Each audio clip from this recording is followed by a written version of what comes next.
Avant la fête de Pâques, Jésus, sachant que son heure était venue de passer de ce monde au Père, et ayant aimé les siens qui étaient dans le monde, mit le comble à son amour pour eux.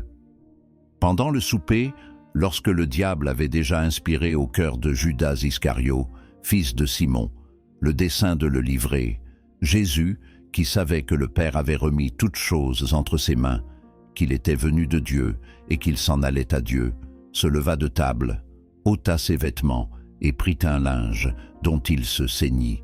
Ensuite, il versa de l'eau dans un bassin et il se mit à laver les pieds des disciples et à les essuyer avec le linge dont il était ceint. Il vint donc à Simon-Pierre et Pierre lui dit « Toi, Seigneur, tu me laves les pieds. » Jésus lui répondit « Ce que je fais, tu ne le comprends pas maintenant, mais tu le comprendras bientôt. » Pierre lui dit « Non, jamais tu ne me laveras les pieds. » Jésus lui répondit « Si je ne te lave, tu n'auras point de part avec moi. » Simon-Pierre lui dit « Seigneur, non seulement les pieds, mais encore les mains et la tête. » Jésus lui dit « Celui qui est lavé n'a besoin que de se laver les pieds pour être entièrement pur. Et vous êtes purs, mais non tous. » Car il connaissait celui qui le livrait. C'est pourquoi il dit « Vous n'êtes pas tous purs. » Après qu'il leur eut lavé les pieds et qu'il eut repris ses vêtements, il se remit à table et leur dit « Comprenez-vous ce que je vous ai fait? Vous m'appelez Maître et Seigneur, et vous dites bien car je le suis. Si donc je vous ai lavé les pieds, moi le Seigneur et le Maître, vous devez aussi vous laver les pieds les uns aux autres, car je vous ai donné un exemple, afin que vous fassiez comme je vous ai fait. En vérité, je vous le dis, le serviteur n'est pas plus grand que son maître, ni l'apôtre plus grand que celui qui l'a envoyé. Si vous savez ces choses, vous êtes heureux, pourvu que vous les pratiquiez. Ce n'est pas de vous tous que je parle, je connais ceux que j'ai choisis, mais il faut que l'Écriture s'accomplisse. Celui qui mange avec moi le pain a levé son talon contre moi. Dès à présent je vous le dis, avant que la chose arrive, afin que lorsqu'elle arrivera, vous croyiez que je suis.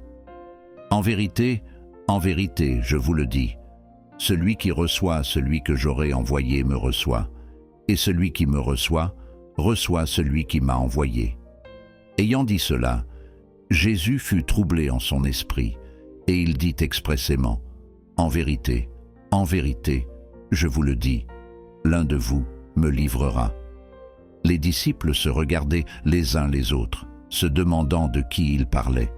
Un des disciples, celui que Jésus aimait, était couché sur le sein de Jésus.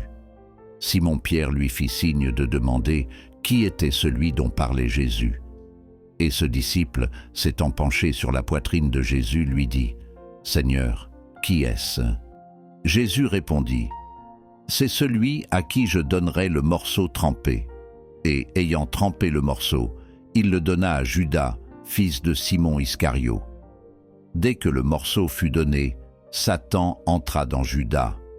Jésus lui dit « Ce que tu fais, fais-le promptement. » Mais aucun de ceux qui étaient à table ne comprit pourquoi il lui disait cela, car quelques-uns pensaient que, comme Judas avait la bourse, Jésus lui disait « Achète ce dont nous avons besoin pour la fête », ou qu'il lui commandait de donner quelque chose aux pauvres.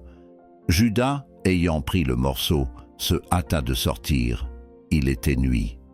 Lorsque Judas fut sorti, Jésus dit « Maintenant le Fils de l'homme a été glorifié, et Dieu a été glorifié en lui.